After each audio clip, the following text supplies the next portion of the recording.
And then past that, who knows, man? Who knows? Right. I'd have to check. That would take literal tens of seconds of Googling, and we both know that's not going to happen. Absolutely. The gelato. Did you guys have the gelato? The blast gelato? No. It was awful. It was awful. It was a shame. That's the main gelato. That is a bummer to hear, because that's like the main reason I want to go to LVO at some point is just to try out that Taco Bell Cantina stuff. I mean, like, it's good. It's just like Taco Bell. It's like a blast slush with rum in it. That's all it is. Yeah. And you know what? That's kind of all it has to be. But exactly. I mean, yeah, you get to. I mean, it's a build your own slush, which is crazy. Like the amount of customization at the Cantina, I don't know why. It's an affront against Taco Bell itself, but I'm here for it. This episode of Vox Cascadia brought to you by Taco Bell. Live Moss. I mean, like, I'll probably get married at that Taco Bell. Like, hell yeah, my partner. I told Jenna, I was like, the only way we get hitched at the Taco Bell. We're gonna live Moss, girl. Yeah. Only if you get Chester the Cheeto. Where are you gonna get it? Inside of your lip, on the inside of your lip. I mean, like, no, I want like a classic Taco Bell tattoo. It's gonna be like a Camaro sitting on like a desert road. Okay, it's gonna be outlined in a bell shape. Okay, like it's gonna be, like, really good, like those killer albums. Wavy. Nice. Yeah, exactly. You know, and then there's gonna be the border wall, and it's gonna say "Run for the Border."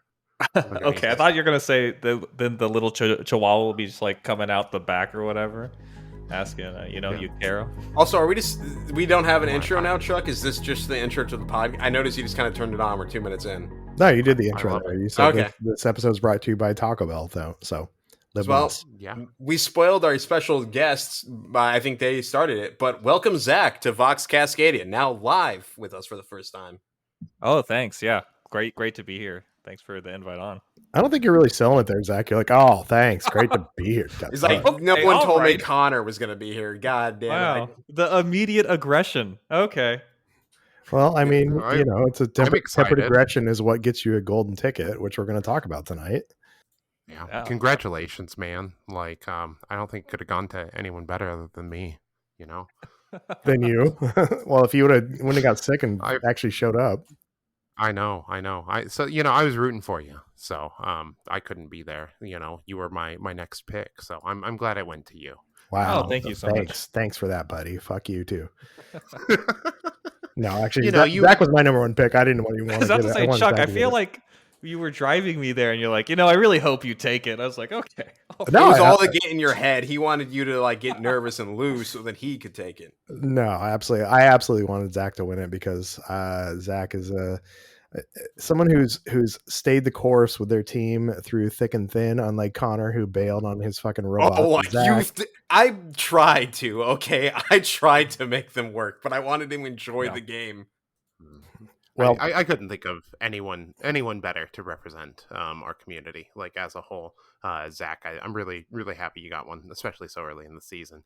It's going to be you, it's going to be Bean, maybe Sean, hopefully me. A few other people from the Northwest. It's going to be real exciting at World. So yeah. I mean, also, for reasons I can't disclose on this podcast, Emily must go back. There's no way we have to get Emily back. Emily needs to go back. So I'm going to announce it right here. While we're speaking about golden tickets, little hint, we haven't announced it fully, but Killscream 4, we're going to have 2 golden tickets to give away. So it's going to be really good. My goodness. Yeah, absolutely. So one's going to number 1, and then one's going to who we deem best overall. So that's combined painting, sportsmanship, and play. So that's solely up to our discretion on there. So, really put in the effort, not only to play well, to do the hobby, but to be cool with your fellow people. And we'll notice, and you may get rewarded for it. Yeah, absolutely. Kind of building off that, it means a lot to me, you guys saying that. Like, I can't tell you. I think almost half of the event came up to me. I guess to rattle my nerves, obviously. Like, oh, I really hope you get this one. I'm pulling for you. Thank you so much. It means a ton. But yeah, I think being being a great player in your community means a lot more than any shiny foil piece of paper too. So I think your words mean more to me than my trip to Atlanta, but I'll take the trip. I think it's cool for you to go, like I said, because getting people out that like really are committed to the game and playing and improving the community out to Worlds is, I think, what it's really about. Like you want the best of the best, but not just like the best players. You want the people who contribute to the community as a whole. And I view you as one of those people, Zach. So again, Thanks. thanks for being 100%. part of it. Yeah, Zach, I think we've mentioned last week as well, but if you see like any photos of teams from an event in the Pacific Northwest, 99% of the time, that's going to be Zach taking it with his little setup. You dropped a video about it, I think, yesterday on how to like do that, take good photos of your minis, which was really cool. Everyone go subscribe to his YouTube channel and check that out as well. Oh yeah, thanks. Yeah, that's on Disregarding Dice, and I mean, I've just been traveling, and I get so many questions about how to take the photos that I ended up just making a little video on it. So hopefully, as you see more and more great photos, it's not just me. You'll have other people. But we owe it all to you, baby. I don't know. As a photographer myself, like I've never been able to nail the miniature photography piece of it, and you do a great job with it. So I'm going to be stealing everything from your video. We'll put a link in the description for it too. So appreciate you. Appreciate you just coming out and taking photos. You've taken some amazing shots of some of my teams and a lot of other people's teams, and then sharing your knowledge too is super cool. So thank you, bud. Yeah, but no, also just great photos of the community too. Like you've captured a lot of the moments that have been critical to the Kill Team Cascadia community. The photos like really set a tone for our events, and we appreciate that. Yeah, well, more than happy to do it. It's a community I love to be a part of, so happy to give back. For me, a lot of times if I'm going to go to an event, the first thing I ask myself is like, how can I make that event just a little bit better? You can be going as an attendee, but you can also make it better for yourself and everyone else. I think the more people do that, you get a handful full of people doing that, it's great. If you have everyone doing that, it feels amazing. It's awesome. So if y'all haven't figured out yet, we have Connor, myself, and Tyler's back, and Zach, golden ticket winner from the Cascade Clash Kill Team Grand Tournament. We talked a little bit about mine, Connor's journey, about how we went like, what do we go, like 5 and 5-13, I think, was our combined score. So, nice work on bringing up all those wins for us, Chuck. Yeah, I had all 5 of those wins, but Zach, 5-9. That's makes 5-9. Yes, Zach 6-1, winner of the golden ticket, and with the Novitiates. So, let's just kind of get into your games a little bit, actually. So we don't want to break down the entire thing, but some big plays from each of the games. Your first game started against previous golden ticket winner Emily and her Plague Marines. Any plays that stand out from that? Yeah, for sure. I mean, Emily is a great player. At the end of I'll keep that for the end of the match, I guess. I'll tell my story linearly in time. What a great idea. But this match was obviously, I went in thinking there was maybe 4 or 5 people who had a relatively good chance of kicking me out of contention. Emily was definitely on that list, bringing Plague Marines. We met on Vulcus, and so far, bringing up my stats here, I think I'm 8-0 into Plague Marines, meaning 8 wins, 0 losses, and that mostly has to do on my novitiates. It mostly has to do with I have flamers, and they don't really care if they're injured. So they hit on 4 dice 2 up. Being injured brings that to 3, but then I still just flame you. And so a lot of Plague Marines, before they see novitiates, they're like, I'll just bunch up, I'll be in my flies, and then I'll be good. And it's like, well, what if like a flamer hit everyone in your fly cloud? And the answer is they die. And so that's what happened in this game. But I think that has to do with this was the first time Emily had played against novitiates in this edition, and so that's the main mechanic, and that has been my little secret juice every time I've gone into Plague Marines, is just like, okay, cool, yes, my flamer is injured and hitting on 3s, dodge this, casual, and then that's how that one ended up. I think Plague Marines are amazing. They're like an incredibly durable team. Novitiates, though, not only are they durable, they can just pump out the damage consistently with those flamers in this edition. People, like they got nerfed in the previous balanced data slate, but this one, Hmm. they survived pretty untouched, and they're just really, really solid where they're at. Yeah, I mean they're back to maximum fragility, but they're better in this edition than last edition based on the fact that they have movement in the strategic phase, which is just so much better than anything else. Like movement in the strategic phase is crazy. I'm very happy to have it. And then at the end of that game, Emily's like, "Well, enjoy your golden ticket." Like we rolled the last die, and she was like, "Okay, I guess it's yours." Putting on no pressure on me.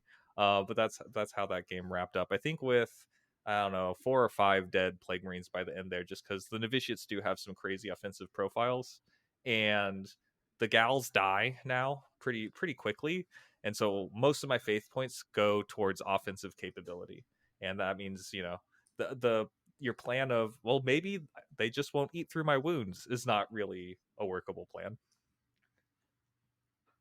So are they a little more glass cannon now? Not as durable?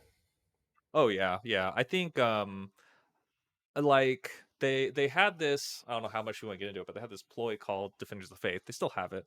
And before the balanced data slate, you could have any die of your choosing per sequence, and that could happen on an objective or it could happen on one of your markers like a confirmed kill marker or a beacon marker. They changed that in 2 ways. That this is like the biggest change to the team is you now can only have normal damage and you can only do it on an objective. And the restriction to objectives isn't that bad, but the restriction to only normal damage, it means like I've done the math. I think 60% of teams have a way to confirm a crit or have lethal 5 and more than 5 dice. And if they and all of those teams, if they crit, it doesn't matter if you have another normal. And this is like in combat.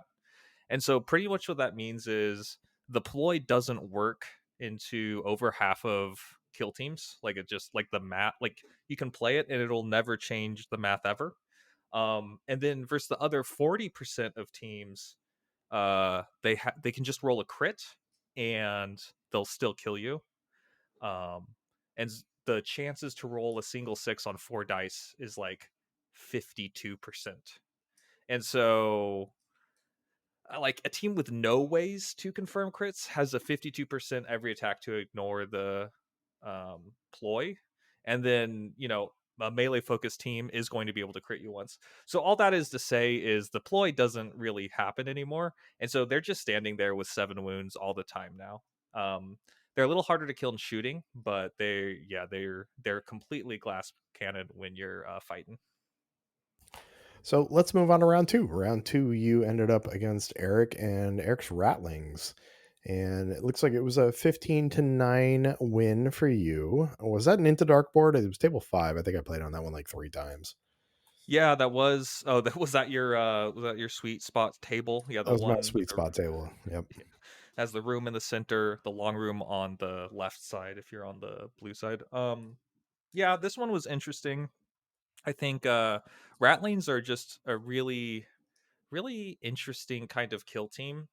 I still think there's maybe a way for them to make 10 Rattlings and an Ogren work. I feel like that's right now with Ogrins, with 3 Ogrins and the rest Rattlings with the dog. I feel like they're probably in a good B tier team. But if you can find somehow, and I haven't pieced it together, a 10 a rattling team comp, I think you could do it. That said, what keeps them in B tier? Well, they have these Ogrins. The Ogrins go on the point, they die. And then if the Ogrins die in 1 or 2 shooting phases, then you're just into the Rattlings, and the Ogrins aren't a real speed bump. So like the team ID, as I understand it, and how I've played it out, is what you're supposed to do is just put your Ogren on a point. They take 1 or 2 shots. Maybe you're able to shoot into combat or something, and they're buffering you from models getting into your little rattling operatives.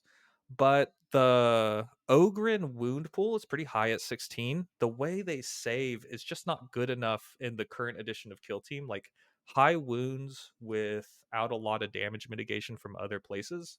That's that ain't doing it. It's one of the reasons why I think Gellerpox is also very far down right now. Is if you don't have damage mitigation, you just rely on just straight up wounds. Teams will just be like, all right, cool, yeah, I'll do 20 wounds, sure, let's go. And so that's what happened in this match. Is I think I killed all 3 Ogrins, and every Ogren died in one sequence, which sounds crazy, but that's just how it ended up this match. I feel like that's how the Patriarch is too. Like 21 wounds is a lot, but they didn't really have a ton of mitigation other than just having a fuck ton of wounds. So yeah, no way to really shrug anything. So 2-0 at that point. You've taken down Emily, you've taken down Eric, and then round 3 you're into Thomas and Hearthkin Salvagers. Yeah, I So will say Eric's match, even though the score is like I think a 6-point game, it was really close right into I think mid to end of TP3, and we went pretty long. Eric has just gotten to be such a like his play is so good. He's improved so much than when I was just like I don't know, one of his first opponents at Tacoma. So I'm like all done with that, and I go into Thomas, and he's playing uh salvagers, right? The dwarves. And salvagers are in an interesting spot. It's into the dark again. And I think the big thing here is it's into the dark, and that helps me a lot, because the big thing with that team is they have one operative that can move and do things. And then if that operative dies and that operative hasn't done anything, then they just have 9 real angry dwarves, but they have no way to close the gap distance, and so I can use strategic movement to outposition them and essentially get asymmetric threats across the board. Into the Dark makes it super easy to make sure that the jump pack guy, which is the guy with 8 movement, I just spend all of turn 1 and most of turn 2 making sure that I get a good outcome, and I'm not like losing initiative with the jump pack. And the jump pack has to like open doors and like is into the dark with not a ton of cover. But I think the biggest play here is really slowing down until I can meet the jump pack warrior on my terms. And then a second one here is Thomas turning point 3 tries to shoot an operative, and I blinding aura. And that kind of stops a lot of their stuff. Blinding aura, a firefight ploy. If you're not within 2 inches of a novitiate, it kind of stops your attack. And now it's like a bigger gotcha. So it use all of the resources you would use on the shoot. So like let's say you had to switch to engage, take the shot, you still have to do that. Let's assume you like threw a crack grenade, the crack grenade's gone, and then you also lose your APL. So one of those things happens, and I go back and forth on how best to like play around a gotcha like this, because it's definitely part of how the team is balanced. So in these competitive events, you can't just like in a casual game, every time someone shoots someone, I'm just like, just so you know, I could blinding aura that. Are you sure you would like to? But in a competitive game, I've kind of pieced together a system of I tell people during setup, I tell people during turning point 1, and the last time I tell them is at the top of turning point 2. I'm like, okay, I'm going to tell you 3 times, and then the 4th time, I'm just going to declare it when you declare shooting, and that's how it's going to be. And so that happened in that game. That happened to a flamer. Flamer unfortunately lived blinding ord, and then moved up and killed 2 dwarves with a flamethrower, and that kind of ended our game there. That's rough. I actually didn't realize that Blinding Aura was that much better this edition.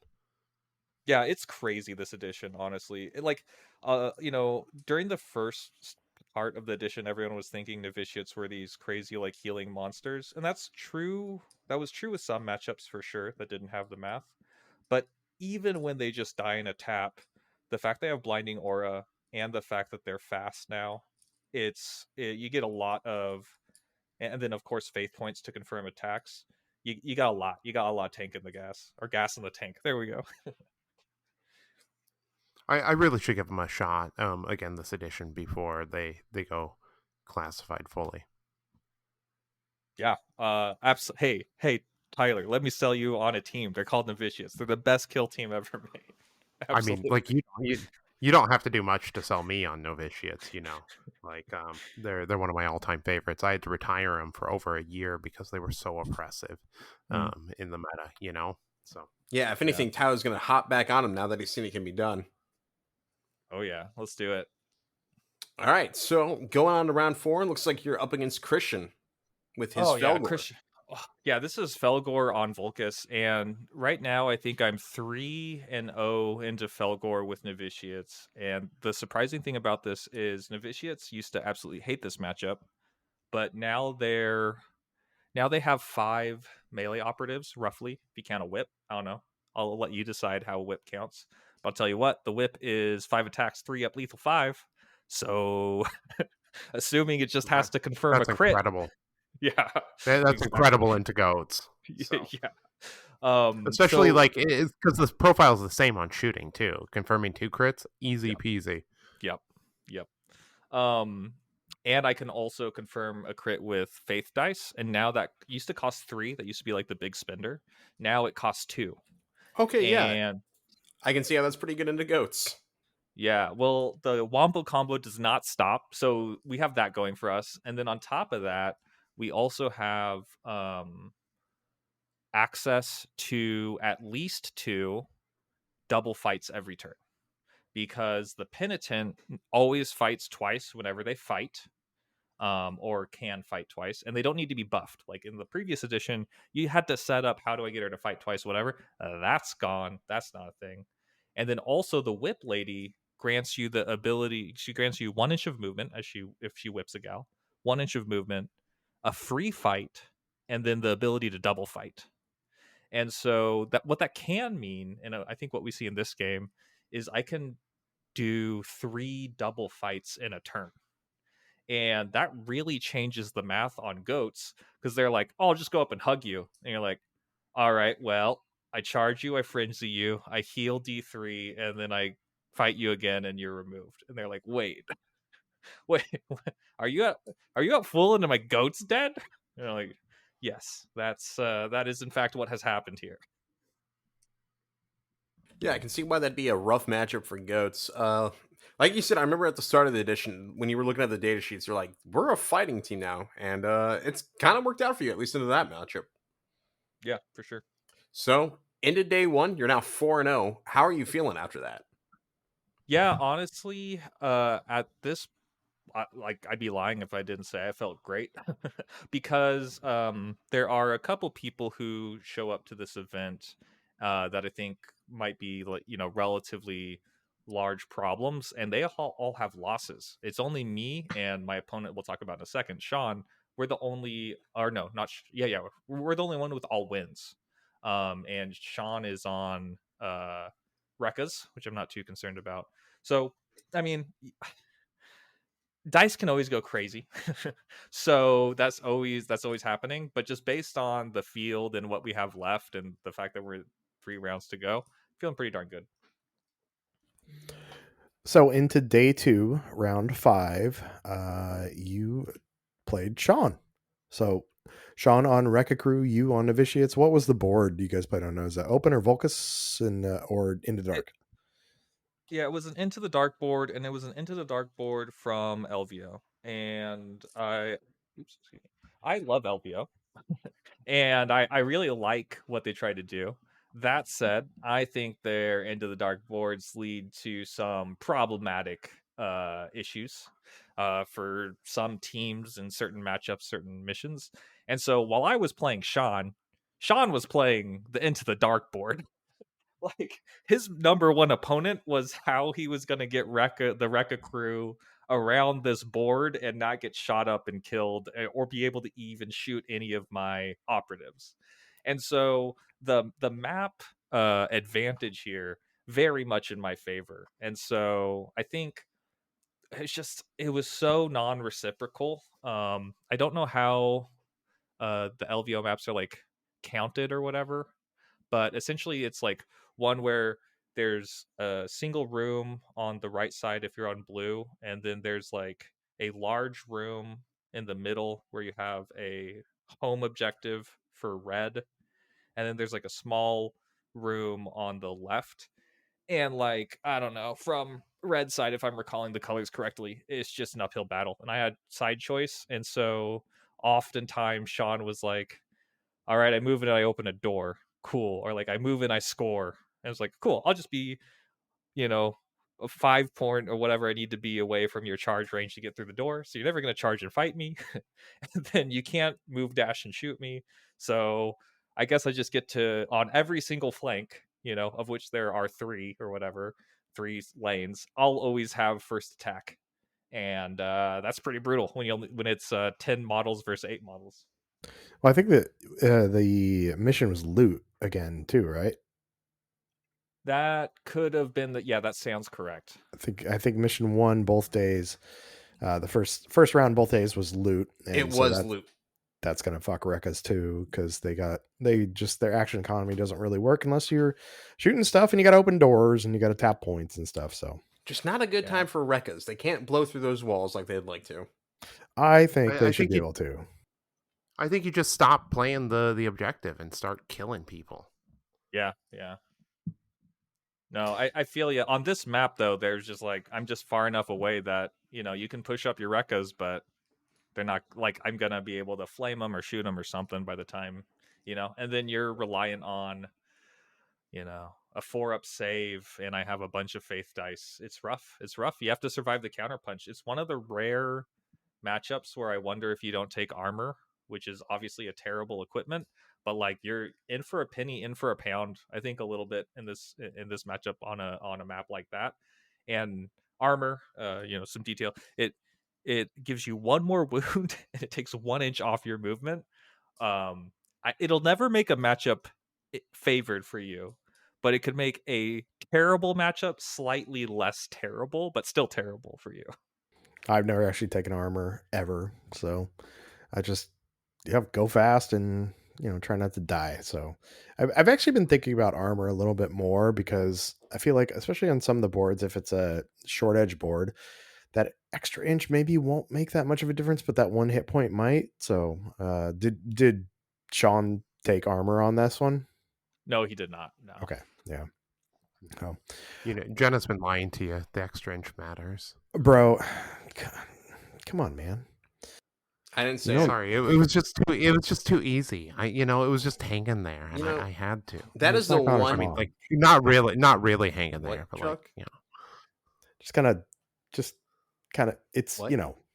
She said it was a good size. Okay. So, anyways, at this point, you are 5-0. Woo! You are on the way to a golden ticket. You can see it. It's on the horizon. Can you taste it yet, Zach? What does a golden ticket taste like? I'll let you know once I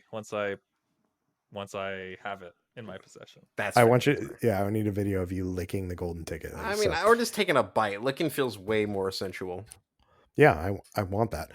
So round 6, you're into Cyrus and Cyrus's Angels of Death. Mm-hmm. And what happened here, Zach?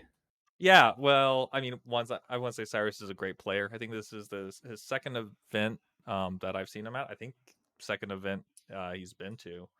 And he sets up amazing guards with Angels of Death. Finds, angles I would expect out of like Jason from Just Another Kill Team podcast. I've also played against Jason, and both players seem very similar in my experience.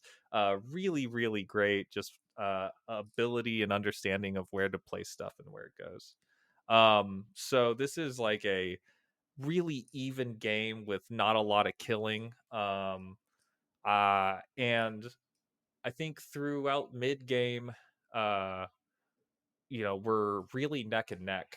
And I think turning point 3, I do my math and I'm like, oh, okay, if I just like, he's running contain. So if I like move here and then I score a single point on contain, I win the game.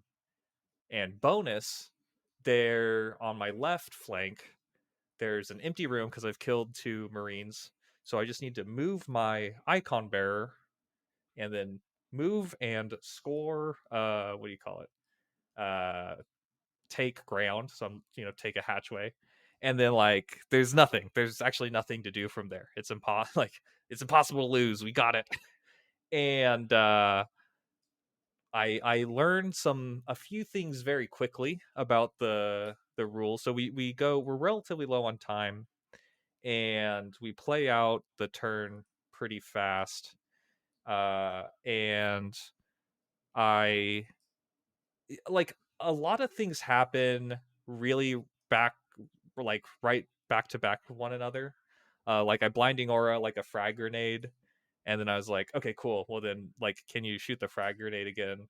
And I was like, yeah, I think you can. Yeah, you can shoot the frag grenade again. I'm wrong. That's on me. So I blinding aura like the what do you call it, the marine with like the grenade launcher, and he fires a frag. And I'm like, The gunner. yeah, the gunner. And I'm like, oh no, you can shoot a frag grenade again. I was wrong. But and then he kills kills someone with blast. Hey, if that doesn't happen, I win the game. And then we play out the game real quick, and I also miss declare. I'm like, okay, I passed with this, and then Cyrus asks me, okay, cool, and then you're like, I do this, and I cool, and then I say, oh, cool, then I'll pass with both of them. And so I point, I say both. He's like, oh, okay, well, if you have to pass with 2, then I get a counteract. And I'm not keeping good enough track of the game state. So he takes an Overwatch, or not an Overwatch, what do you call it? A counteract, and kills another model. And like, I only realized after the game, the miscommunication, he doesn't have like a counteract. But again, that's on me because I'm like telling him I pass with 3 models when there are only 2 on the table. And then kicker I was like, oh my god, that's crazy, but thank god none of that matters. And then we go to score the final turn, and I take out like my 2-inch ruler to go from my icon bearer to the hatchway of the door. And Sean, who's a TO, he's like, it's 1 inch. And I'm like, no, it says control range. He's like, yeah, no, yeah, control range is 1 inch now in this edition. I'm like, what? What had happened was I moved the icon bearer past the door, like further than 1 inch away. Like it's not that I didn't have too much movement. It's that I moved too far past this door. And I didn't score my final what do you call it? Like take ground point, because I was playing with the old Oh, jeez. memory of what control range was for my tac ops. So I miss that point, and I end up losing by 1 point in this match. Fun fact, if I win this match, there's no way I don't get the golden ticket. Like I can lose the next one to anyone, and it would be so. We score up the thing. I realized like my tragedy of errors I made like all in the last like 3 to 5 minutes of play on turning point 4. I'm just like, oh my gosh, did this happen? Did I throw so hard? Oh my gosh. That, Yeah. that's rough. Like not remembering like the rules or forgetting something, especially on the second day, is so easy. Or the third day. For all you who were at Killscream 3 last year, that's brutal. 2 days is enough. 3 days is extra long. Like it just starts to wear on you. Yeah, for sure. And I feel pretty bad because like I definitely have more games than Cyrus. And even though I'm losing, I'm just annoyed that this has gotten so sloppy, because like I probably have like 10x if not more of the games than him. So like I don't know, I feel bad. And then I also lose by a point, which sucks. And I'm just like, this is the infamous wall stare. So like I like, people are like, okay, so we're gonna score like this, like Sean and people are making sure. I'm just like, yeah, okay, you got it. And then they're like asking all these questions, like, yeah, just give me a second. I like walk, up, and I go to like a wall in the venue. I just like stare at it for a good 2 minutes. I'm like, okay. Perfect, Chuck. Yeah, I love it. you just gotta center yourself. Oh yeah, definitely. Oh man, yeah, that was an interesting game for sure. It's one of those you take a lot of learnings from in a very short amount of time. So that was cool. Cyrus was a great opponent, like I said, and he played just like a really, really great games on Angels of Death. His models looked fantastic as well, but then I found out those were painted by Sean. So nice work, Sean. They looked great. So going into round 7, you are 5-1, feeling all the feels because you forgot the rules, and you're into Chad and Chad's Corsairs. Now, Sean Rekakru Sean is Hmm. actually matched up against Cyrus, right? Yeah, that's correct. Now this is the for anybody who's a sports ball fan, this is the your destiny is not in your hands anymore, because you not only need to beat Chad, who's a killer with Corsairs, but you actually need Sean, who I think this is Sean's like first tournament too with the First Wrecker tournament crew. of with Rekka's first tournament of third, and probably like his 12th game of third edition, if not lower than 12th. As we were driving up, he was telling me, "Yeah, I've played maybe like 2 games of third so far." So the fact he was doing this well, he was still so incredibly excited. So That's awesome. you not only need to beat Chad, who again is like the Corsair master, but you need to rely on Sean to take down Cyrus, who just beat you. So how did game 7 go against Chad? Any highlights from that one? Yeah, well, thankfully there's over an hour break between the games. So I like I call Kelsey, my girlfriend, and I was like, "Oh yeah, just talk to me about what's going on," and she helps me like completely, hey, let's reframe, I'm playing a plastic doll game for fun with my friends. So like I'm no longer wall staring out into the abyss. I'm like, "Oh yeah, that's cool. Hey, look at me. I get to like have fun, and all these people I know are like in this building and we're enjoying each other's company." She fun fact, she calls kill team pacifist team because she doesn't like the idea of like death in a video game or whatever. So I love that. That's um fantastic. That's what yeah. Connor played all weekend, actually. No, it was kill team, just uh getting my own guys killed. but no, so I go into game 7 and versus Chad, and yeah, I'm actually pretty excited to play Chad. He's been doing real well. The last time we played, excuse me, he ended up taking the win at Tacoma Games on Corsairs, and we get a Volcus board, and I think I have solved the elf matchup a little bit more, and so I'm very excited to play. um this game is pretty interesting. A really decisive move happens end of turning point 1, and that is I take stun grenades because I've realized stun grenades are great. I think smoke grenades are this. When the edition came out, I thought smoke grenades were the best equipment in the game, and they haven't gotten worse. I've only realized stuns are somehow better. Like, it's actually crazy how good both of those utility grenades are. Um, and Stunts are incredible. They do yeah, so much work consistently, especially if you're on a team that has a stun grenade like Hand of the Archon, and then you take an additional stun grenade. Like you're gonna stun 2 people on that first turning point, easy. yeah, yeah. That's the thing, because Volcus is laid out in such a way where there is a lot of heavy, but the heavy is clustered around where if you have more than 8 operatives, operatives have to be close together if you want them to be in cover. So that's the trade-off you make. Like, everyone can be behind heavy cover, but you have to be close together. And stuns are acts like a 6-inch true seek, not even a shooting attack, right? Just 6-inch visible, a way to get around a bunch of the heavy that exists on Volcus and punish people bunching up so that you don't get shot. And so, like, the fact that I'm taking the stun grenade and I know a little bit more about the elf matchup now, I'm like, okay, I feel good about it. Let's see if my knowledge has like actually improved me in the matchup. So this real big play of turning point 1 is I have it's Volcus. I think this is map. No, I'm not even gonna try attempt the number. Whatever. It's one of the maps. It's where there's a stronghold to the left and a stronghold to the right. Um, and the stronghold with the tower is on like 1 second. Sorry. Let me look up the Volcus map. I think you're playing. I mean, you're as playing hamburger. No, hot dog deployment. Yeah, I think, yeah, right? hot dog. Yeah. I kept peeking. My game with Emily went pretty quick, and so I kept peeking in and trying to see what was going on, and felt like things were going good.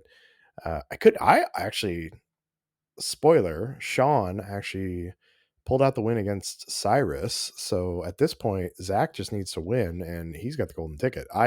And peeking in on the Cyrus and Sean game, I didn't think it was going great for Sean, but he beat him by 5 points. And so now you have Zach against Chad for the win for the ticket.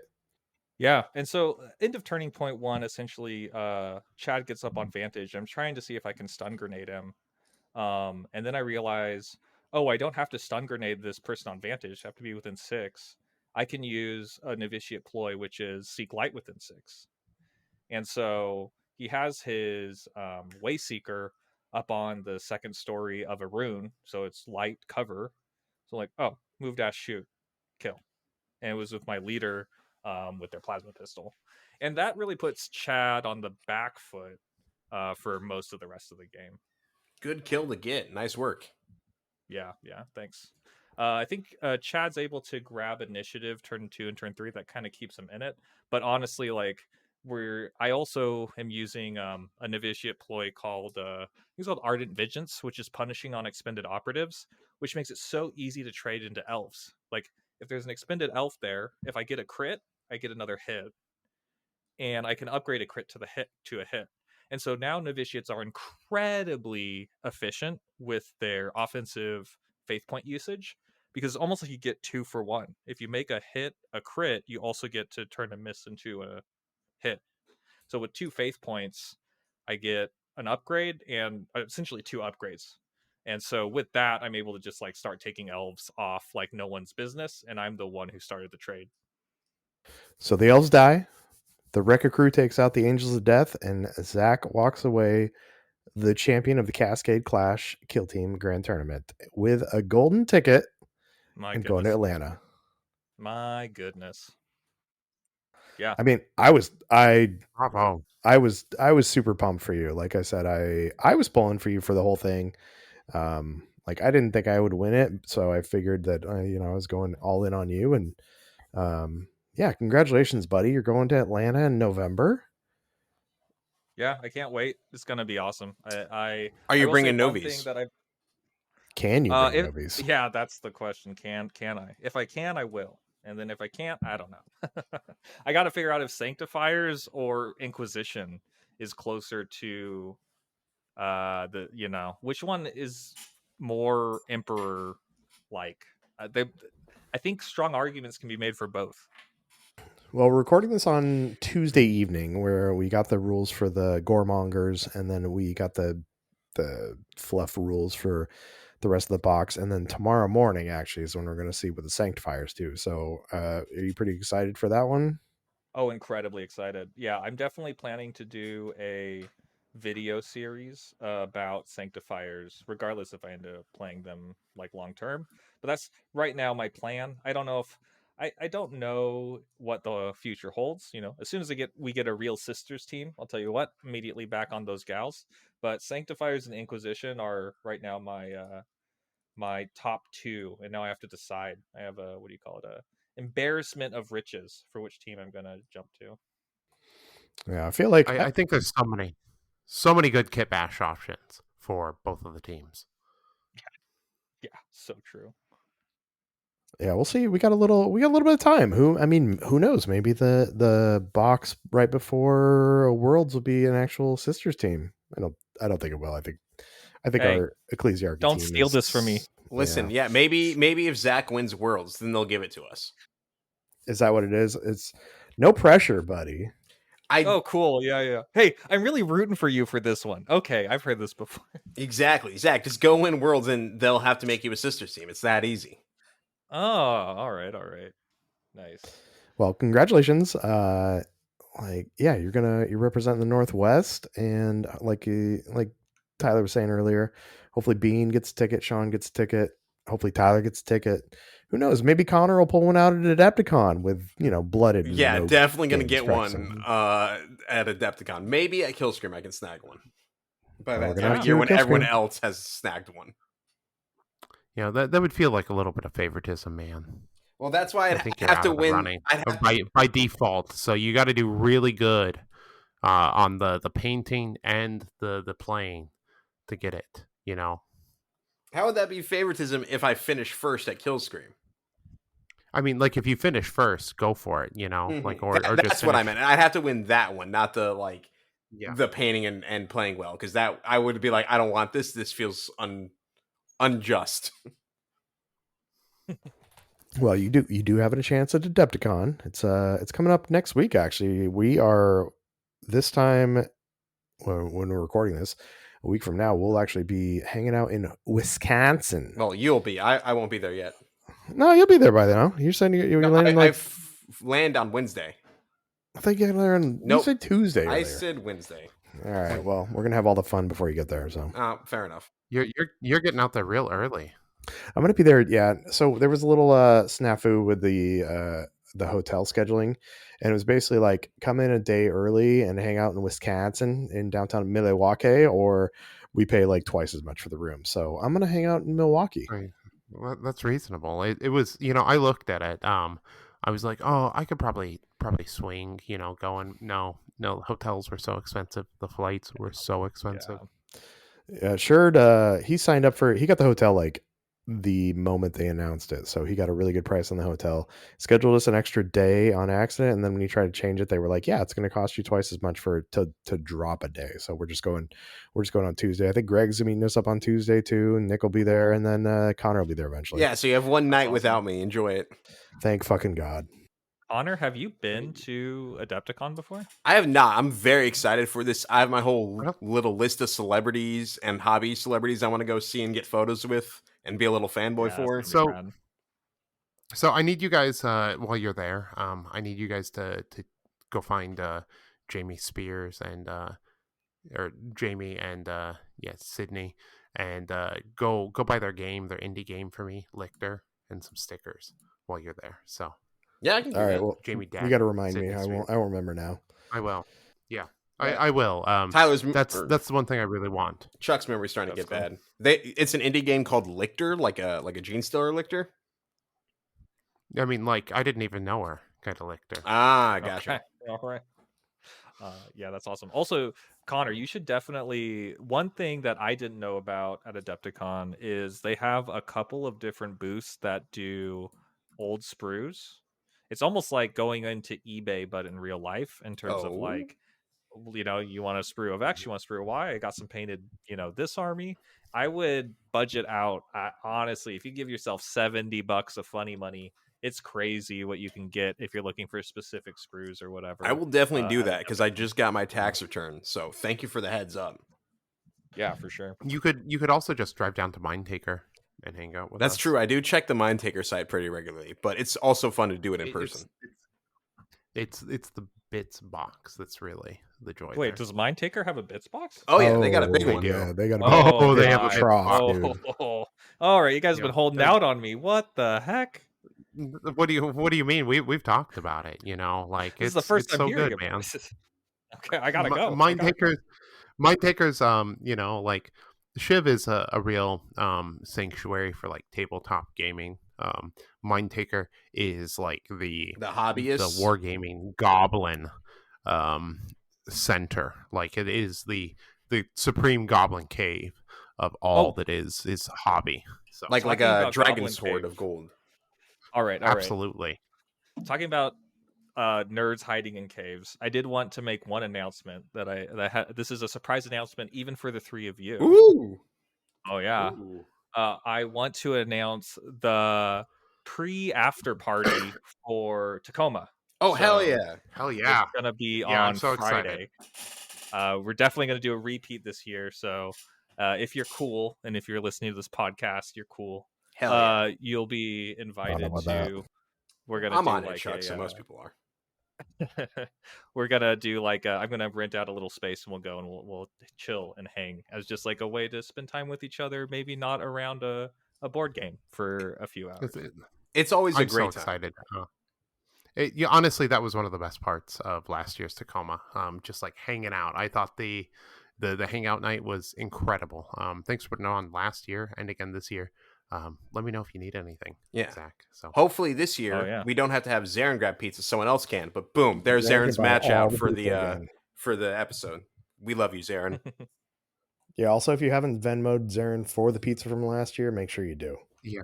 If you didn't Venmo Zarin for pizza last year, you're kicked out. So, Connor, I did, or I think I Venmo'd his wife. He doesn't have Venmo. It was his wife who has it. Zarin has one of the other Cash App things. Maybe Cash App. True. Zarin's got the weird sketchy one though. That, yeah. Like you're like, where it's like I just need 6 of the digits of your social in the state you were born in. So, which is your whole social basically. No, it's not. Actually, yeah, because social's only 9. Whoops, I was thinking it's a phone number. It's 10. Well, with the first 3 of your social are the state you were born in. So. Oh, really? Yeah. Oh, I didn't know that. Yeah, there you go. Why is it the first 3? Because there's 50 states. Why they'd only need 2. No, it's the first 3 numbers. They've just assigned them to it. So I got mine's 538 because I was born in Washington. And then what's the last 5 of yours or 6 of yours? It's fuck you. Okay. So I honestly I could give them to you. I could give it to you. You wouldn't know what the fuck to do with it anyway. Yeah, so. That's one of the things. Is like I could have that info, and I don't like only a social security number. I don't know what you use that for. You need like a credit card, and I don't have your credit card info. I mean, also, I'm sorry to say, gents, but they're all gone anyways. You know, they're on offer somewhere. Yeah, you know, like the best defense against someone stealing your identity is just having a really shitty identity. Exactly. Like, why do I want this diabetic guy to only get anything? Exactly. Oh, like look at this guy's credit score sucks. I can't even open up fake credit cards under his name. Yeah, that's the best defense we have going forward. Let's go. But yes. Real quick, back to Adepticon. Mm-hmm. I'm going to be there Tuesday through Monday. I have nothing going on Tuesday, Wednesday, or Thursday. The Warhammer reveal is Wednesday, I think. So if you're going to be there and you want to play a game of Kill Team with me, let me know because I got a lot of extra time. And if I'm just shopping the entire time, it's going to go very poorly for my wallet as well as me being able to get stuff back. So if anybody's going to be at Adepticon and you're listening to this podcast, come say hi and also play me. Let's fight. And say hi to me too, please. We'll high five. No, say hi to me. I'll give you a high five and maybe some stickers. We're gonna have stickers too. Yeah. Yes. So yeah. If anyone was it ICE's Connor and sends me a picture, I will reimburse. You know, ICE like kills me. No. Yeah. I'm pretty sure that's one of the things that pops up when you kill someone in GTA 4. They're gonna 9/11 you. Yeah. They're gonna just fly 2 planes into you. Please don't. I already got to fly a plane. And that's already sketchy enough as it is. Connor. Okay, I forgot I'm older than you. Oh no. Yeah. So icing is a thing you can do to someone where you present them with a Smirnoff Ice and they have to finish it. Oh, okay, gotcha. Wait, it's for old people. I thought they got rid of Smirnoff Ice. No, it's definitely still exists. I think I've seen. Oh, it's around. It's around. Yeah, makes it even better. One of my friends drinks it pretty regularly. Oh, you know, like Connor, I'm gonna give you some real adult life advice. You should probably cut contact with that person. Oh no, they're good. They drink it like once in a while. But that person owes child support. No. That's even worse. Like by choice, like they're not just like binge drinking it because they have a problem. I'll do you one worse. My go-to drink for a while until I eventually couldn't handle the looks from the bartenders, the shame they had when they poured this thing, used to be a Malibu and Coke. I mean, that's solid. Like, you know, you want good rum? It's not my thing. You want some good rum, Zach? I know you already signed up for it. The Rum Runner, April 26th. Oh, good transition. Oh, yeah. Oh, wow. Hey. There this we is go. Why we pay you the big bucks. I'm not making anything. You have a Patreon. I know.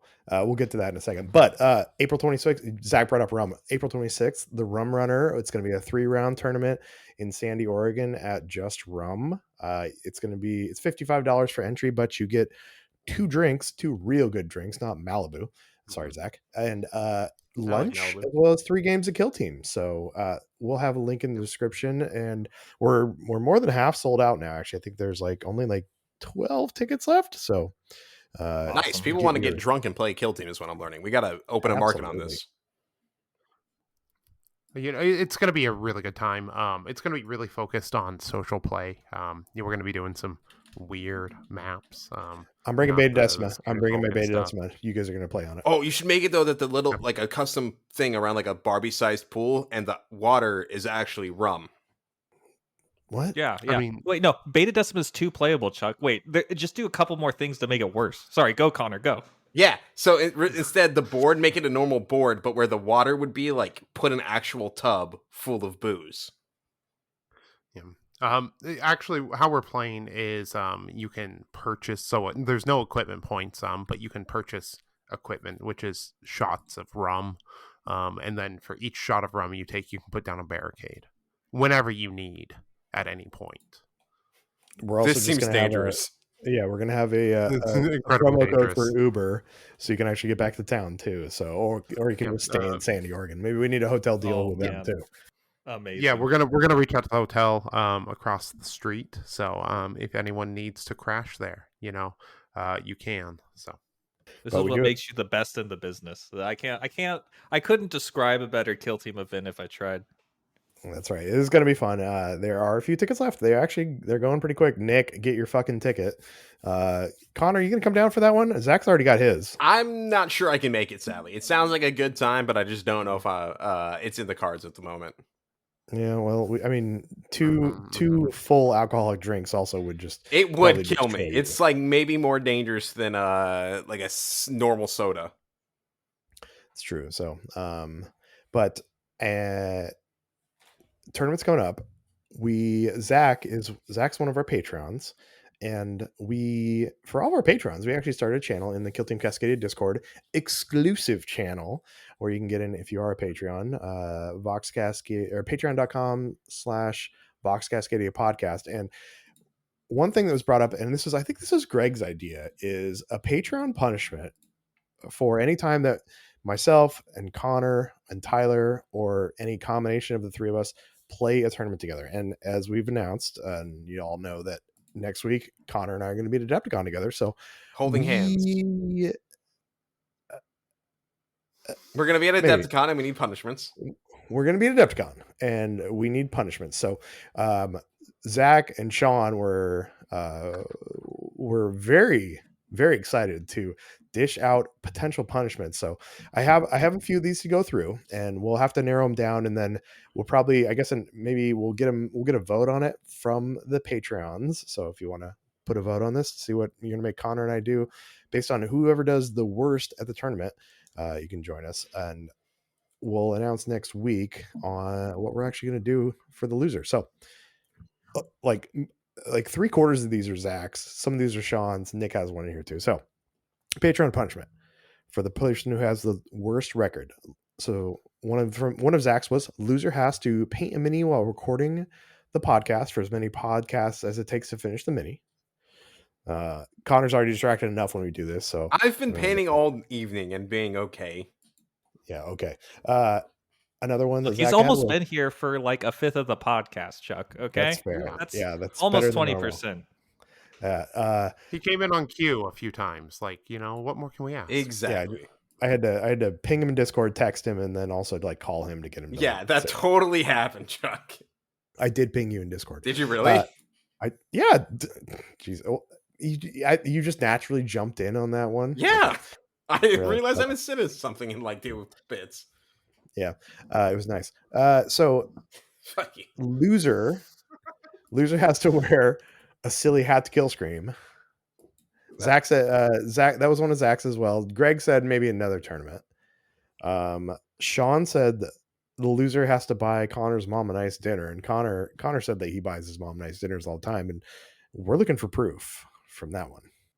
I either cook or make dinner or take her out generally about once a month. We need we're gonna need a selfie with Mrs. Spanaway. That's not happening. Yeah. We also had this was a Zack one too. Loser has to spend a minimum of 90 minutes organizing the winner's hobby space. So I need a that win for the safety of your well-being. yeah, that's not a great one for me because mine's actually pretty tight. Yeah, mine is a I'm actually mess. good. Part of actually my hobby streak is working on my hobby space, so it's pretty good. I didn't understand this, but now I get the context now. Zach said loser can be the target of the icing game for the rest of the year. Is that the Oh yeah, Smirnoff Ice? the Smirnoff Ices, my man. So again, so if you lose the tournament, then you just have to chug a Smirnoff Ice like on command. You know, you have to be presented with a Smirnoff Ice in a context you normally wouldn't expect it, which is, I guess, any point in any time now at this point. You know, Yeah, back when they were anytime since after 1997. Yeah, and I mean, like, you know, I think they were viable up until about 2004. Like, all I right, would yeah, still see and them floating I around. will say, for the loser, that'll be true for the first 3 Smirnoff Ices this year, but then you know you gotta get them when they're not expecting it the 4th time, the 7th. How do you surprise someone the 12th time with a Smirnoff Ice where they're genuinely surprised? You know.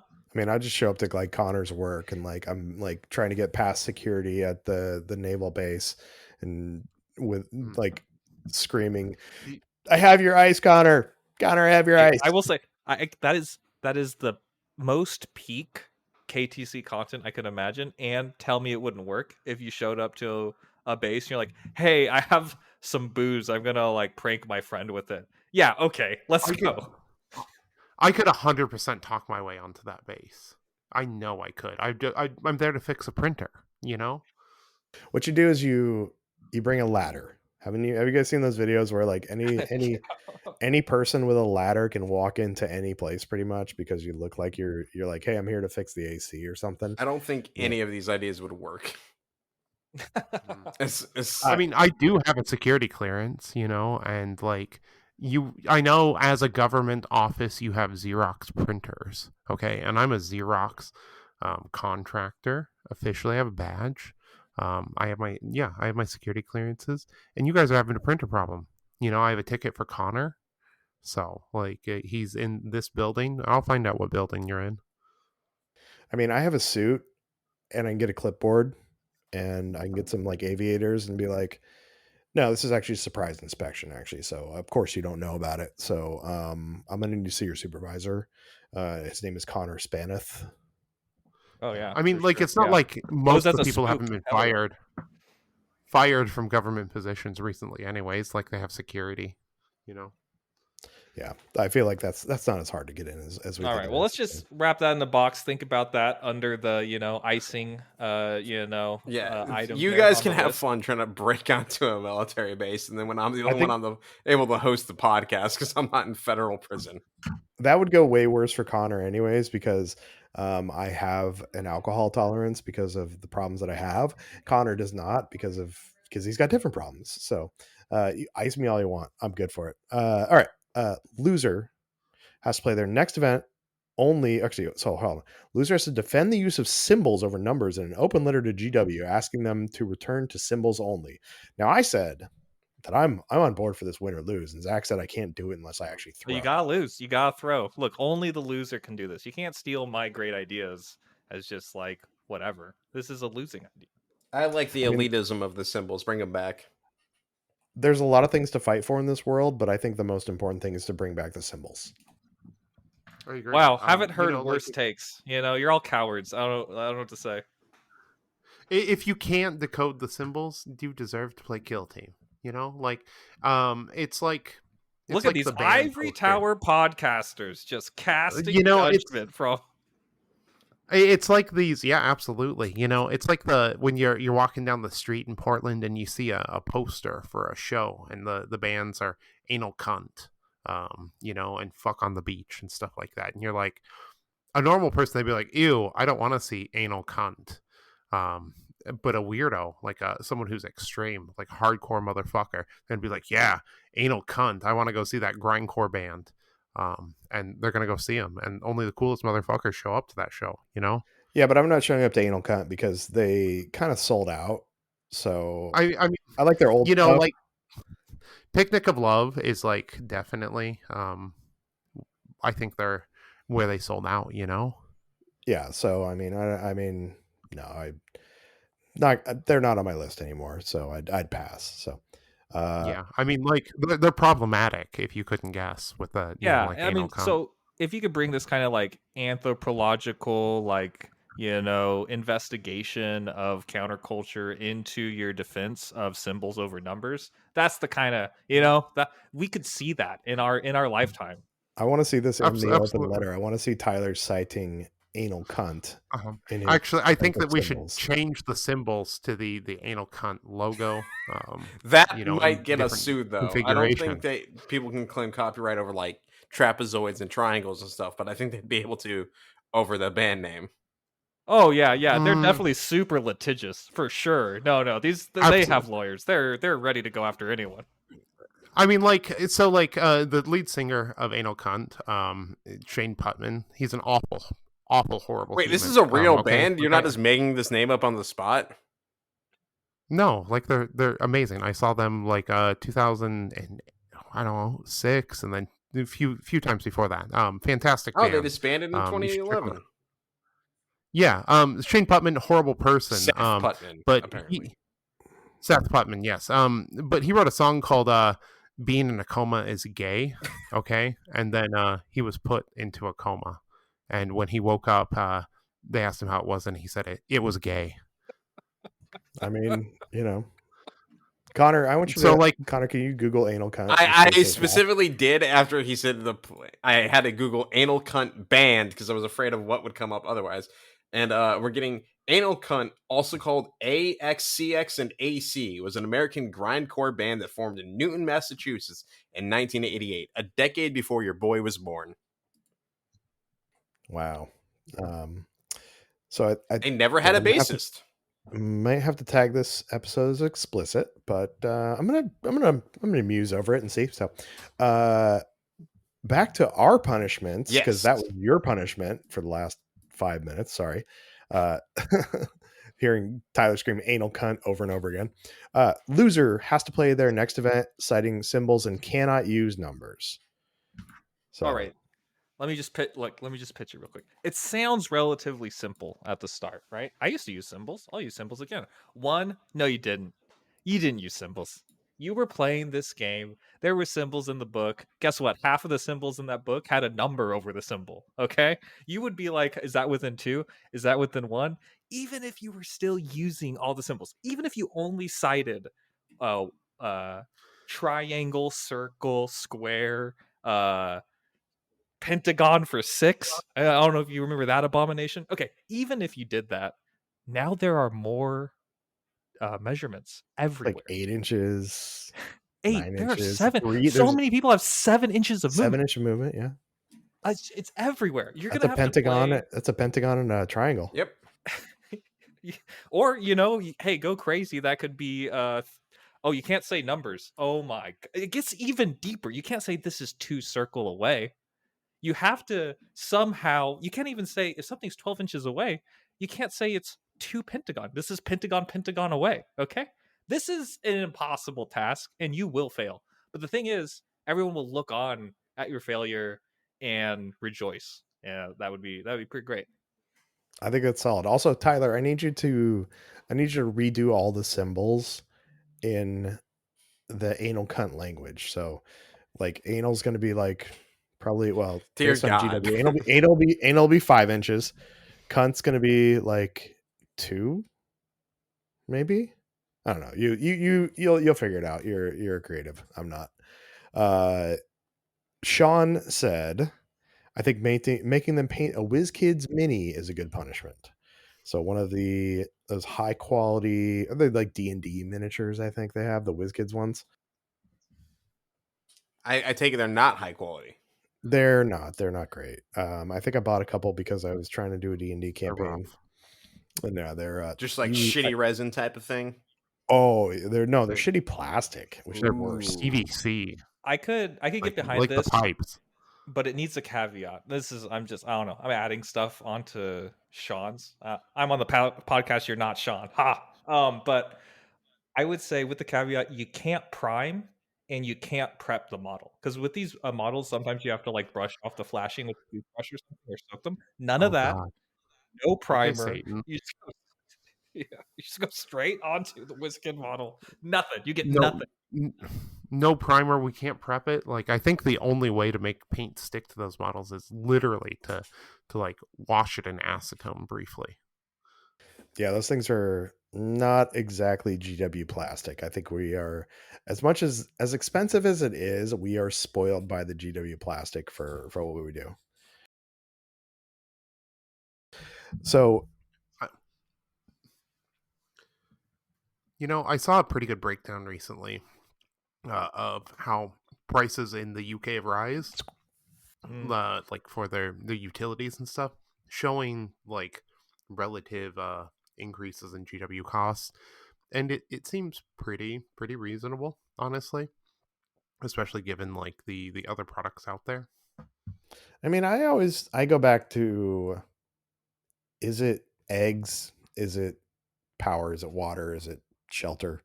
It's it's plastic toy soldiers. Like, you know, Have you guys talked about the VAT on the pod yet? I don't think so. the vat. I think I oh Like, oh Games Workshop's biggest item in their quarterly reports. What they spend the most money on as a company? no, what All is right, it? all right. Get ready for some socioeconomic breakdown here, boys. Okay, so they work in the UK, and the UK has this really interesting law.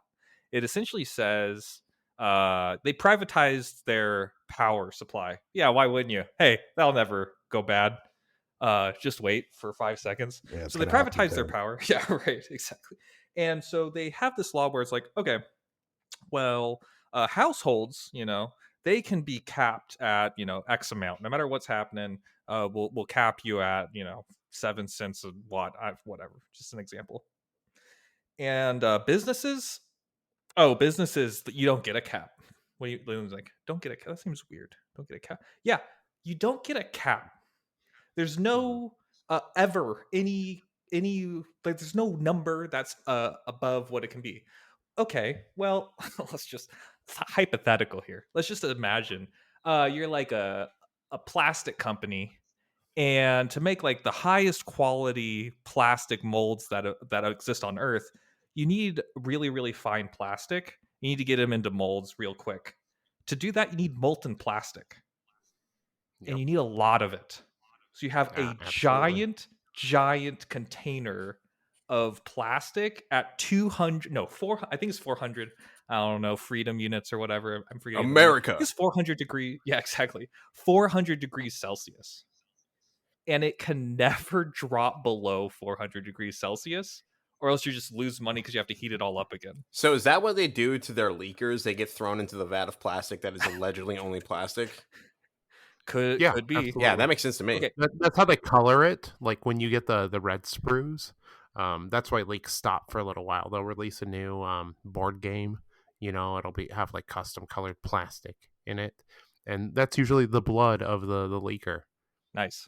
So, okay, this all sounds pretty crazy, right? But it couldn't be that bad. Like, companies have to be able to have power, or else you wouldn't be able to house any kind of like, you know, companies in an international way, right? They all just leave. Hmm. But what if there's like, I don't know, some kind of weird big military conflict? Let's assume like this military conflict for some reason happened, I don't know, roughly close to your country, and it's where they get a ton of their oil for generating electricity. Like So Russia. Yep. like yeah, hey, like Russia to Ukraine. So the oil prices spike to high heaven. You have a vat of boiling plastic you could never let drop, and you can be charged any amount of money at any time. This keeping this giant vat hot enough is what Games Workshop spends the most money on is of anything. Hmm. Of anything. That's I think salary is technically larger, like taken, but like anything that's not all salary all up, this is what their number one expense is. that's hilarious and crazy. I love everything about this. Thank you for letting me know. Yep. Yep. Exactly that. That's what I was kind of getting at. It's like really crazy how much electricity costs there for commercial people. You know, like we're kind of lucky we haven't seen a higher price increase based on rates that they're seeing. Like they did turn good profits. Like, let's not be wrong. They don't have to necessarily increase cost all the time, but to future proof themselves so that we can continue to get new high quality plastic. Like a couple dollars doesn't put me out that much for my toys. So next on the list, Sean had another idea. So Connor has to get rid of his Diet Dr. Pepper and switch to the Liquid Death Dr. Pepper knockoff for a month. I'm honestly willing to try that regardless of win or lose. That sounds interesting. And I've had... All right, we can't do that one then. Okay. Yeah, I'm sorry. So have you not tried it yet? I have not. So, like, if it tastes really bad, I guess we can keep it on the list. But if it's like, oh, this isn't too bad, then we probably got to remove it. I need you to try it and then have an honest assessment of it, because if you try it and you're like, oh, this is really bad, I would hate for this. No, I'd give you my honest opinion. All right. Okay. Okay. What? My partner just took up drinking, what is it, like the strawberry? Oh, the strawberry zero Dr. Peppers? Yeah. But also mixed with like a fucking like protein shake, like a vanilla protein shake in some kind of like weird like protein dirty soda Mormon like weightlifting kind of thing. Like that. It's insane. That's crazy. But that sounds wonderful. She's like, yeah. It's my favorite thing. Tyler, yep, it sure is. It sure is. Speaking of really... that's 100% what it is. It's weird. I mean, go for it, girl. Like whatever gets you amped up. But have you tried it yet? I don't like cream in my soda. Oh, sorry about that then. Speaking of weird drinks, I'm trying to remember where I got this. Oh, I was watching Love is Blind Sweden, because Tyler, by the way, finished Love is Blind season 8. Yeah, this, like it turned out better than I expected. At least all the women dump those fucking dusty ass losers. Saves themselves most of the time. I mean, come on, everyone who is watching it has already seen it, and if you haven't seen it, 2 weeks later from when the reunion was, like, you're already behind. You've already seen all the spoilers online. Like, you're not listening to us for keeping up on that. I feel like Dave had a little bit of a redemption arc at the reunion. I'm not gonna lie. No, he didn't. He's still a piece of shit. I feel like he accepted that he fucked up, and yeah, he didn't try it. Like, a lot of the guys were just like, nah, it wasn't me. But I feel like Dave, he accepted that he fucked up and accepted that he was shitty about it, and he didn't try and like defend his way out of it. So I mean, I have a little more respect for Dave. Well, maybe that's what his agent told him. Because, okay, here we go. You guys ready? I don't know if I don't follow the TikToks and the Instagram, whatever, for Love is Blind. But I'll tell you what, my partner Kelsey lives for it. And did you know that like 3 or 4 of the guys were their agents were reached out to? These were like actors. They couldn't find anyone. And so they ended up hiring like actors to come in and be part of Love is Blind. I mean, that's not surprising. At this point, I'm not surprised, honestly. So, I mean, like, can a show like Love is Blind really last beyond like a couple seasons, and be legitimate? That is. Yeah, I mean, I feel like it's been gamified now, and people are kind of on there for reasons that aren't as pure as season 1. Connor, go watch season 1. That's where they just want. We're gonna do season 1. They just want to find love, right? Yeah, absolutely. Look, season 2, they're still into it. Season 3, some people are manipulating the game at that point. Season 4, you got a decent amount manipulating the game. And beyond that, it's all fake. I mean, Love is Blind Japan was a piece of that's the Centurion collection, and that they was were all way too nice. I watched Love is Blind Japan. I watched like first episode. Everybody was way too nice. Like, yeah, I need the shitty Americans to actually like make it work for me. That's very American centric of you, Chuck. You're no longer pretty much problematic. Well, Chuck's shirt shrunk 3 sizes that day. I don't know what to tell you. Okay.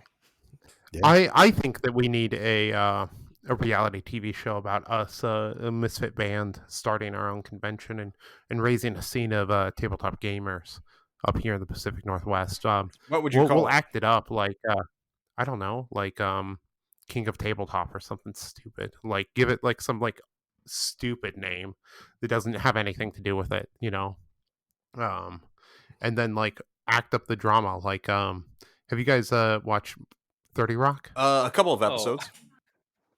The Queen of Jordan episodes where they're all just like throwing wine in each other's face for drama and stuff like that. Just completely play it up like that.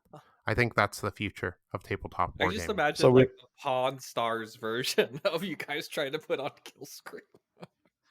I mean, so if somebody wants to Exactly, record us like- like October 23rd through the 26th, come No, on. you start recording now. You're going to be in our apartments. You're going to be at the game stores. You're going to be recording us as we live our lives and then try to balance out the enormous empire of tabletop gaming that we've created in the Pacific Northwest. That's the show pitch. And you know, all of the personality clashes because we have strong personalities and there's a lot of infighting about it. I mean, I don't right. need more. I feel like you got rid it, of that fucker. I mean, passes, we did get I was gonna say it passes the Ancient Alien test, which is like, would you rather watch this or Ancient Aliens? I'm like, oh, okay, I'd watch this first. I didn't know the Ancient Aliens test, but that does make sense actually when you say it that way. Like, would yeah, you? like Are you going to turn on the History Channel, watch Ancient Aliens, or are you going to watch this? What if I like the Yeah, Ancient like, we Alien don't- show though? I'm not I surprised. mean, I do. I definitely like the Ancient Alien show, especially under like a certain amount of influence. But you know, like the real thing is like exposing a niche hobby and extreme personalities. You know, like at your get together, one person's gonna get really drunk and say some inappropriate stuff. Connor. You know, Zach, and then yeah, exactly, Yeah, and like that would definitely be me. I mean, like out of everyone, who else would you expect? You know, like, and it's all gonna get caught on film and then edited so that where everyone's giving each other looks. You know, like it's gonna be amazing. Yeah, Connor's just going to be like, you know what, man? I think the Omnissiah's got some stuff. I think the Omnissiah is right. That's what we need. That's what we're going to fix this world. Okay. Does somebody have a second White Claw for me? Listen, I'm not even that far off. I am powered by robotic technology. It's why I'm alive. Since the moment he knew his flesh, Exactly. you know, the weakness of his flesh. I was like almost 5 years old and my flesh betrayed me. So, you know. You know, I think that like GW is not capitalizing enough on their IP. Like, you know, we've talked about it, like Primark Dating Simulator. We need an anime, a high school drama anime that has nothing to do with the 40K universe other than the appearances and general characteristics of the 20 Primarks 18. in a high school. 18. You know? Like just stuff like that. Like definitely Valkador could so be much the annoying stupid- principal that like is tired of all their shit. I mean, they tried Vice it like with the principal. Warhammer Kids books. Exactly. Like, you know, there's so much stuff that they could just do, like make it like stupid and appeal to people, you know. Tabletop wargaming drama shows, the reality TV shows, talking about the grind of the game. Like look at what it did for fucking F1. Like F1's the biggest sport in the world, and they made a show and it made it even bigger. I mean, I feel like that's what you're trying to get with the I'm thinking like what is it, Drive to Survive and Full Swing, which is the golf Netflix version one, and you want that for like CritCon. Exactly, not just CritCon, wargaming in general, you know, just like big. It's going to be us raising up the scene, you know, creating our own thing, the drama, the intense gameplay. Maybe we can have like niche drama moments like Chris Baki, like when he like forgot to say that, you know, he had just a scratch, stuff like that. That's big drama, and you just spin it into being like way more drama than it is. All right. Counter pinch here. We take cameras in, and then you know we just like, oh, look at all these pleasant people playing a board game. Hey, do you want to? What if we all just like came into a room and played a board game for fun? Nah, we need drama. I mean, like, we need to sell shit. We need to be on. We need people on Reddit. We need Kelsey your partner to be like on TikTok being like, oh, holy shit, did you see what Baki did? Yeah. This shit came out. It's like there's somebody up on YouTube. They got a whole video on Baki about how they had this one tournament. He did this. And I don't think it's true because I've heard you talk about Chris. That's what we need. We need the drama. Yeah, absolutely. You know, manufactured, just stupid drama. We're gonna pull everyone into the cool world, and then then people are gonna make like, this isn't what wargaming represents. You know, like really wargaming's this, and then it's gonna actually pull the real people. I mean, I feel like Jimmy Kelly is the personality to drive this thing. He's gonna have his like, nicest guy out there, but his heel turn, and it's on camera, it's gonna look like he's running this. He's got a whole clan of people that he's bringing up, and it's like the Cobra Kai dojo, and then but then it's gonna have him like with his hand over Connor's shoulder, like, hey man, it's okay. I know you fucked up and you really suck at this game, and like, why do you pick dumb teams? But you're a good guy. I like the dumb teams. I know you like the dumb teams. Listen, if Hunter Clade were good, I'd be going for golden tickets, but they're so bad, so my heart is not in it. I really just want you to do me a favor, and I want you to pick a sweaty fucking team, and I want you to get a golden ticket, buddy. I've been trying to tell you this for 2 years now. Get rid of your stupid robots. Forget the blooded. Pick a sweat lord team. Blooded are a solid team, apparently. They're a solid team in Brandon Bean's hands. You're not Brandon Bean. That's your dad. Not yet. Maybe he'll put me in the Cobra Kai dojo training market. Wait, he's not your dad. So is Brandon dating your mom? Actually, no. I thought that was just a joke, man. Like, he's not yet your dad. No, he's what? I'm confused. You said he's not your dad yet, and so okay. Speaking of the drama, like it's exactly prime for a TV show. Like we're ready to go. Netflix, just give us the money. It'll be about $1 million a piece. Yeah, we'll keep it 500,000 per episode. Like, that's cheap compared to most of your stuff. Like, so it's I don't know how you can't jump on this. So it's the nerds are going to rule the world. Like, you've seen Space Marine 2 is huge. Henry Cavill's doing stuff. Independent tournament is the next, it's the next big thing. So Netflix, next niche market. Netflix, if you're listening, which you're not listening. Talking about niche markets, it blew my mind. I was listening to people who ran LVO, right? Because it's switching to October. And fuckers. They got the second biggest. Okay, see, this is the drama we need. They have the second biggest event space in all of Las Vegas, and they probably won't fill it up this year, but they could. It's crazy how much the hobby is growing. You'll love to see it. You just absolutely love to see it.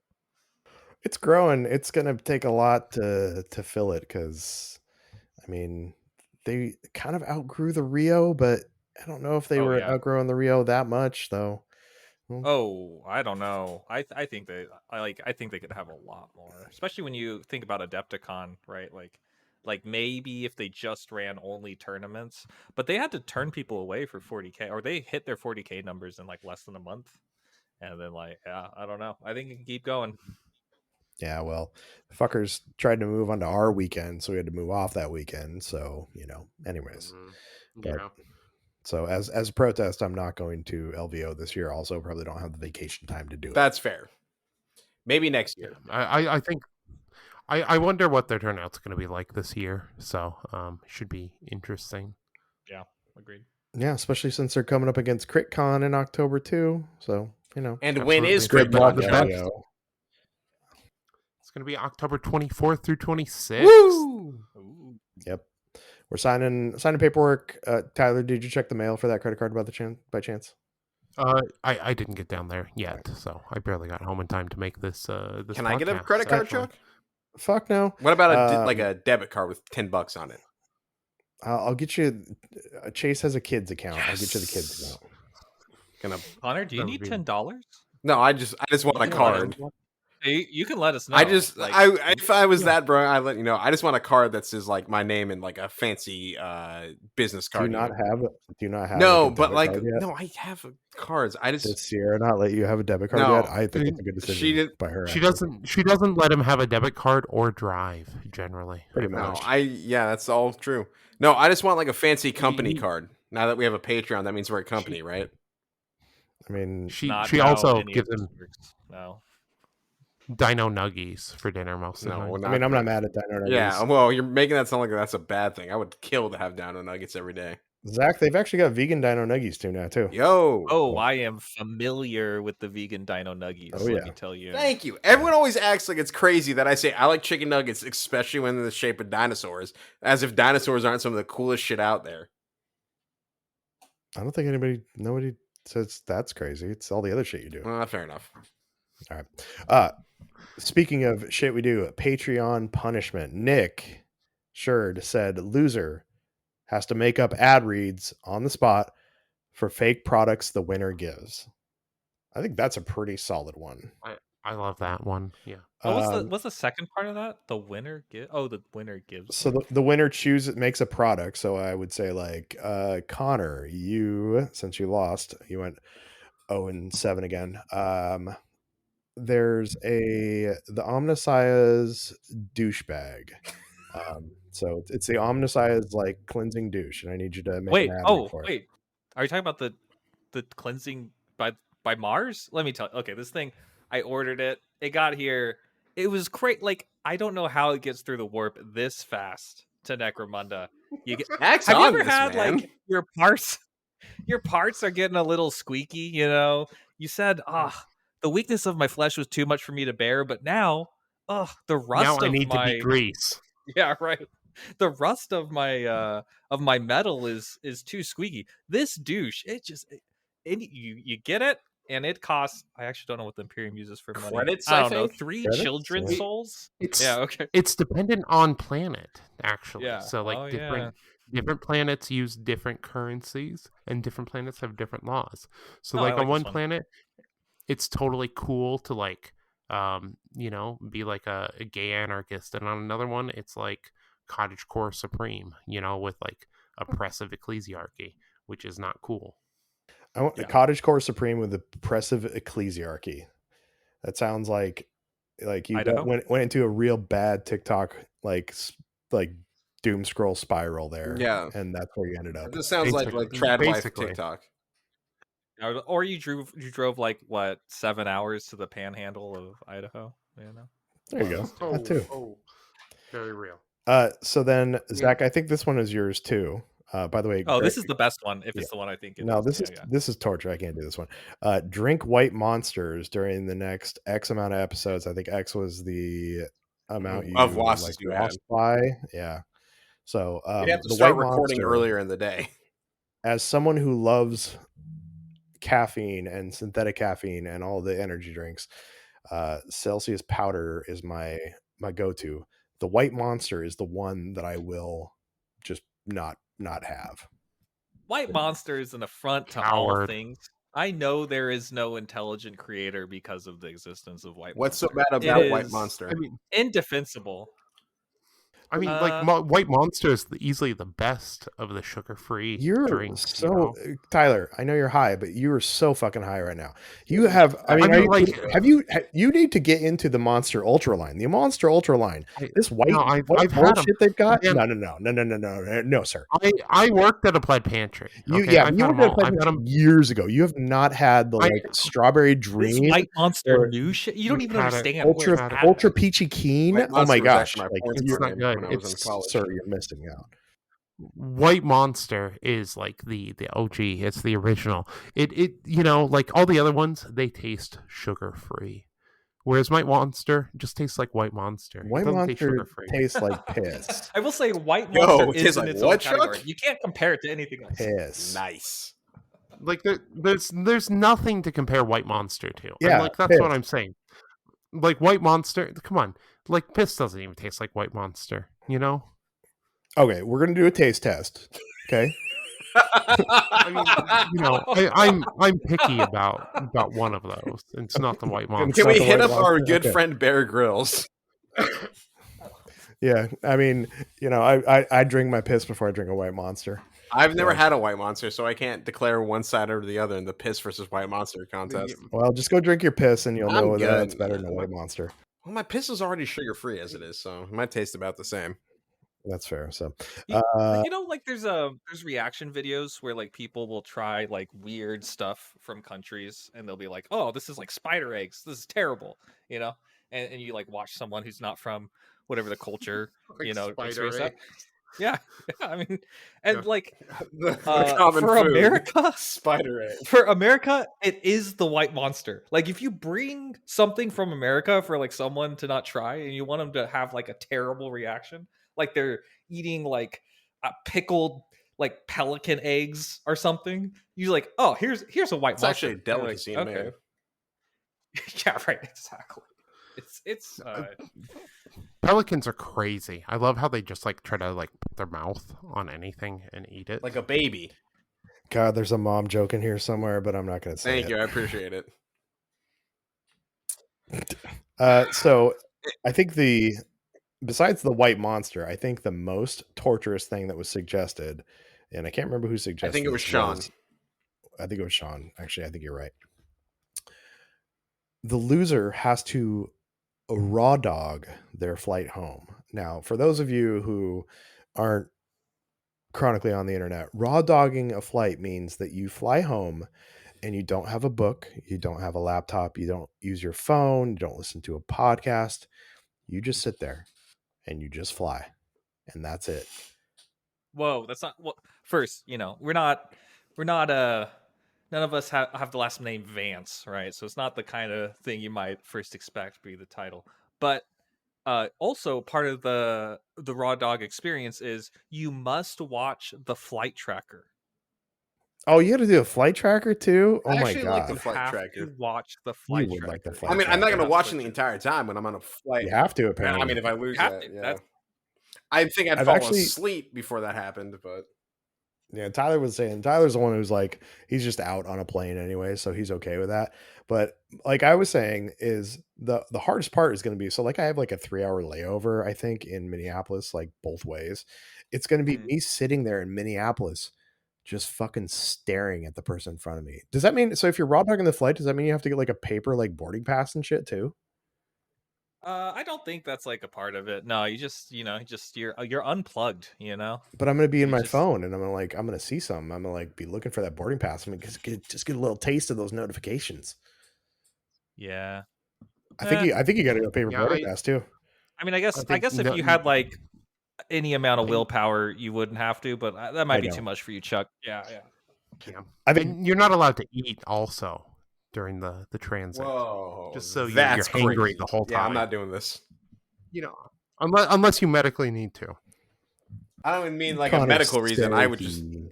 I'm gonna fall asleep and I'm gonna be hungry.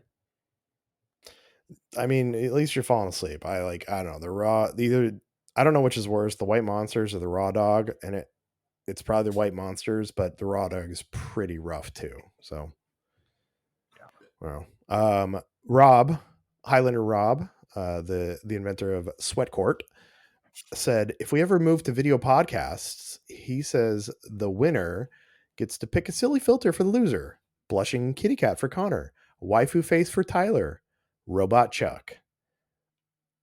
And like I said, I don't know if this makes me want to move to video faster or stay the fuck away from video, because blushing kitty cat Connor will haunt my dreams forever. It's one of those like you can't Meow. close your eyes without seeing it. Oh god, you can't close your eyes without seeing it on the back of your I like how eyelids. much that took you out of it. That was hilarious. Yeah, I don't know. So we got a lot of really good ideas. I'll probably post these up on the Discord, since we got sidetracked as we do. Us? And if you want to add your own idea, patreon.com/Vox Cascadia podcast is where you can join the Patreon. Nice. So yes, so you can be part of the amazing Patreon crew, including Zack, Keaton, Scott, Thanks, Keaton. Rob, free Connor. I'm not paying you money to for this. Greg, Zarin, Holly, Nick, Sean, Sam, Cody, and the lovely Jenna. So I'm gonna join the paid tier just to shame vote? you. Yeah, Connor. I mean, that's okay with me. I would if we really need to, I'll just send Chuck the money on Venmo monthly rather than just giving Patreon an overhead. Nope. I mean, it's the same overhead either way. Is it? No, Venmo's free. Exactly. But I think it's the dedication that I'm on the podcast. You're not on it. You're not like on the Patreon. I am on the podcast. Yeah, but you're not on the Patreon. I'm doing more than you. I need the Patreon. I am the Patreon. I've posted more on the Patreon than you have. That's great. Good job, buddy. Thanks. I appreciate that. Yeah.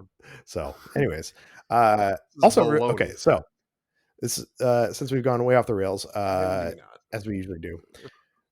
One thing, CB announced a tournament actually at Portland Game Store. It's coming up in like next week, not this weekend, but next weekend, March 29th. Jeremy Spake, if you're listening, this is the tournament for you. It starts at noon. He's not going to be there. He's not going to be there. He's already occupied. What's he doing? So, we're having, you guys are going to a Depticon. We're having a little TylerCon, actually. Tell us about TylerCon. We're going to be working on some stuff, and maybe we'll see it at the Rum Runners event. So yeah, it should be fun. So that's all I wanted to say. Zach, I sent you a message about it. If you're free, please come great down. Cool, awesome. So we'll go for it, Zach. Yeah, I was gonna say before we skedat here, I feel the skedat incoming. I just wanted to plug at Waystone we have a ongoing narrative event where we try to match people up every other week. Been absolutely amazing. Waystone in Seattle. If you're listening to this, you like Kill Team, you want to learn how to play Kill Team. You're not sure you like Kill Team, but you want to try it. I would just try to join this narrative event. It's a great way to learn. We have a bunch of people at the store who love teaching people Kill Team. It's a great time, and I know sometimes it can be you don't always know where your closest little Kill Team club is. So yeah, you can reach out to me on the Discord at ZackDW, or you can try to look for Waystone Wargaming Speakeasy in Seattle. That's the place to be if you happen to be in the rainy city. Cool. Well, yeah. I think we were going to have you on last week, but I think you were doing some narrative last week, right? Yeah, exactly. I think it was Sabrina. Casterkin on Beta Decima. Hated it. Hate Beta Decima. Yeah. Unplayable. So, well, Zach, congratulations again. We are super excited for you to represent us in Atlanta because you represent us. So don't let the Northwest down, okay? So. Yeah. Okay. Cool. And you guys, would you guys call yourselves 2 and 4s? Is that how you would categorize yourself? I think that's the kind of hype I could live up to. Yeah, I mean, we could do that. We could pull that out. So, Zack, disregardingdice.com, where you can find all your amazing pictures, right? Yes, disregardingdice.com, and then also on YouTube, Disregarding Dice.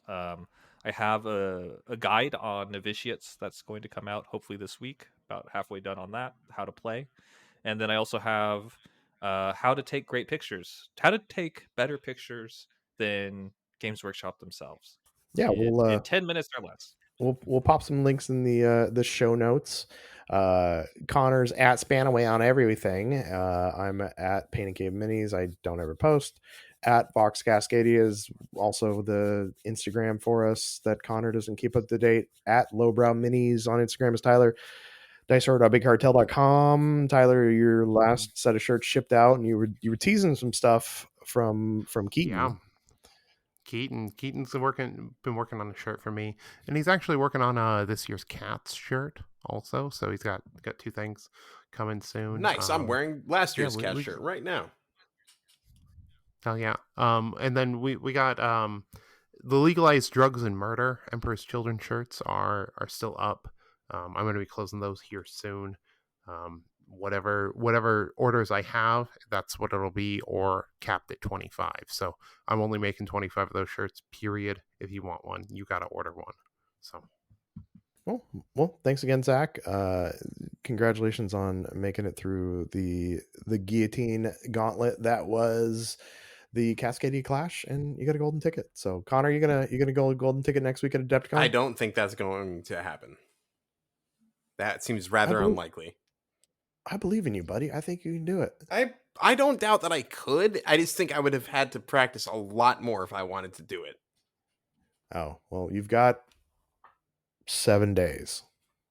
Yeah, I don't think that's going to happen. All right. Well, maybe later on in the year. All right. Well, I'll see you next week. Zach, good talking to you. Tyler, we'll chat soon. We got a lot of shit to do for CritCon.